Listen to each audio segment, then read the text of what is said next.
మీ ఇన్ని ఇయర్స్ ఎక్స్పీరియన్స్లో మీరు కూడా చాలా ఫైర్ యాక్సిడెంట్స్ వెళ్ళి సేఫ్టీ అక్కడ ఉన్న వాళ్ళని చేసే ఉంటారు.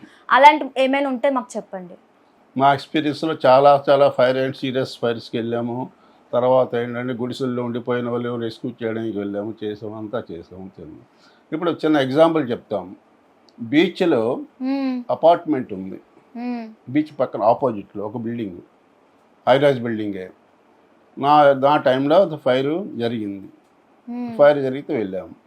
ఫైర్ ఎందుకు జరిగింది ఏమిటి, తర్వాత ఒక బెడ్రూమ్ కాలిపోయింది, అది చేసింది, ఎందుకు జరిగింది ఏమి చూస్తే విచారిస్తే అది టీవీ వల్ల షార్ట్ సర్క్యూట్ జరిగింది. ఎందుకు జరిగింది అంటే అక్కడ బీచ్ దగ్గర సాల్ట్ ఉంటుంది కాబట్టి వైర్లో మొత్తం ఎంటీ అయిపోయింది. ఎంటీ అయిపోతే రెండు కలిస్తే ఏమవుతుంది, స్పార్క్ వస్తుంది, షార్ట్ సర్క్యూట్ జరుగుతుంది. లేబుల్ కట్ అయిపోతే ఏమవుతుంది, వైర్లు రెండును రాగి వైర్లు ఉంటాయి, ఆ రెండు టచ్ అవ్వడం వల్ల ఫైర్ జరిగింది. దానివల్ల ఎందుకంటే అక్కడ బిల్డింగ్లు చూడండి మీరు ఎప్పుడు అన్ని ఇన్స్టలేషన్స్ ఉన్నాయి బీచ్, ఆర్కే బీచ్లోను. ఒకసారి వెళ్ళి చెక్ చేస్తే చూడండి అవి డస్ట్ పట్టిస్తుంటాయి, హైడ్రెంట్స్ పనిచేయవు, ఏ మెటీరియల్ పనిచేయదు. మరి జరగకపోతే ఏం జరుగుతుంది, దానివల్ల ఏమైనా నష్టం వచ్చిందా వాళ్ళకి ఏమైనా?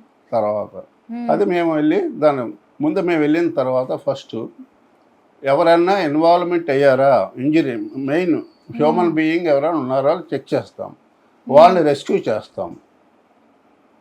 ప్రాణం రక్షించడం మా ప్రథమ కర్తవ్యం, ప్రాణాలు రక్షిస్తాము. ఆ తర్వాత ఫైర్ ఫైటింగ్ చేస్తాము. నా ఎక్స్పీరియన్స్లో ట్రైన్ యాక్సిడెంట్స్కి వెళ్ళాము, బస్సు యాక్సిడెంట్స్కి వెళ్ళాము, అవి వెళ్ళాము, చేసాము, రెస్క్యూ చేసాము, చేసాము. దానికి అక్కడ జరిగిన తర్వాత ఆర్పడమే. సార్ అలాగే పాల్కొండలోని విన్నాను, పాల్కొండలో ఒక ఫ్లడ్స్లోని మీరు కొట్టుకుపోయారు, 2 days వరకు ఇంట్లో కూడా చెప్పేశారు మీరు ఇంకా లేరు, కొట్టుకుపోయారని. ఆ సిచ్యువేషన్ అదేంటి, అసలు ఆ స్టోరీ ఏంటో మాకు చెప్తారా? జనరల్గా ఫ్లడ్స్లో ఏంటంటే వాళ్ళు రివర్లో వెళ్ళిపోతుంటే వాళ్ళని ఏం చేయలేము, వాళ్ళకి ఏం చేస్తామంటే మా దగ్గర రోప్స్ ఉంటాయి, రోపులు పెట్టి వాళ్ళని చేస్తూ ఉంటాం. జనరల్గా మేము ఎంటర్ అయ్యింది బోలైన్ వేసుకొని తర్వాత రోప్ పట్టుకొని రెస్క్యూ చేసి వాళ్ళని తీసుకెళ్ళి లోపలికి వెళ్ళి రెస్క్యూ చేస్తాం. రెస్క్యూ చేసిన తర్వాత వాళ్ళని ఫస్ట్ ఎయిడ్ చేస్తాము. ఎందుకంటే వాళ్ళు వాటర్ పోయిందో దాని ఆర్టిఫిషియల్ రెస్పిరేషన్ అన్నీ ఉంటాయి, ఫస్ట్ ఎయిడ్ చేయడం అవన్నీ చేసి అప్పుడు అంబులెన్స్లో హాస్పిటల్కి పంపిస్తాము. అది జరిగింది. వెళ్ళ పడిపోయిన వాళ్ళు కూడా తీసాము, చాలా కేసులు చేసాం, నెంబర్ ఆఫ్ కేసెస్ వైజాగ్లో ఉన్నాయి. తర్వాత ఎక్కడన్నా వెళ్ళ పడిపోయిన వాళ్ళని కూడా ల్యాడర్ వేసి ల్యాడర్ తోటి వాళ్ళు రెస్క్యూ చేసి మేము సేఫ్టీ మెజర్స్ పెట్టుకుంటాం. రోప్ కట్టుకొని దిగిన వాళ్ళకి స్విమ్మింగ్ ఏవైనా స్విమ్మర్ అయినప్పటికీ కూడా హెడ్ ఇంజరీ జరుగుతుంది, రాళ్ళే ఉంటాయి, హెడ్ ఇంజరీ వల్ల అన్కాన్షియస్ అయిపోతారు. కాబట్టి అలాంటప్పుడు రోప్ కట్టి బోలేనేసి రోప్ కట్టి పైన పట్టుకొని వాళ్ళు రెస్క్యూ చేస్తాం. అలాగే సీలో పడిపోయిన సముద్రంలో కూడా కేరళలో వచ్చి దానికి బిల్డింగ్లు లోపలికి వెళ్ళిపోయి వాళ్ళు ఎంజాయ్ చేయడానికి వాళ్ళు రాళ్ళ మీద నిలబడి చేశారు. ఎక్కువ కెరటాలు వచ్చి కొట్టుకుపోయారు. మేము వెళ్ళి వాళ్ళకి రెస్క్యూ చేస్తాం, ల్యాడర్ వేసి తాళ్ళు కట్టి రెస్క్యూ చేస్తాం. అసలు ఆ 2 days ఏమైంది అసలు మీకు? ఆ 2 days మీరు ఫ్లడ్స్లో కొట్టుకుపోయారు కదా, అసలు ఎందుకు అది జరిగింది? ఎందుకు జరిగిందంటే వాళ్ళు ఏం లేదు, వాళ్ళు మామూలుగా దిగి మామూలుగా జనరల్గా ఉన్నారు, ఏదో చిన్న త్రోవని నడిచి వెళ్ళిపోతాం అనుకున్నారు, ఓవర్ స్పీడ్లో వెళ్ళిపోతున్నారు, కొట్టుకుపోతుంది, స్పీడ్ ఎక్కువైపోయి. మీరు 2 days కనిపించలేదు కదా, ఇంట్లో వాళ్ళు కూడా చెప్పారు కదా మీరు ఇలా ఫ్లడ్స్లో వెళ్ళిపోయారు. హెలికాప్టర్ అది పెట్టి రెస్క్యూ చేసాం. కలెక్టర్ దగ్గర నుండి పోలీసు ఫైర్ అని చేసి వాళ్ళని ట్రేస్ అవుట్ చేసి డెడ్ బాడీస్ని తీసాం.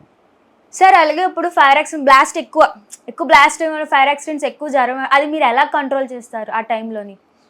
ఎనీ ఫైర్ జరిగినప్పుడు సరే మనకు అక్కడ నేచర్ ఆఫ్ ఫైర్ బట్టి అది ఆయిల్ ఫైరా లేకపోతే వాటర్ కార్బనైసిస్ ఫైర్సా ఏమిటంటే గ్యాస్ ఫైర్సా ఏంటని చూస్తాం.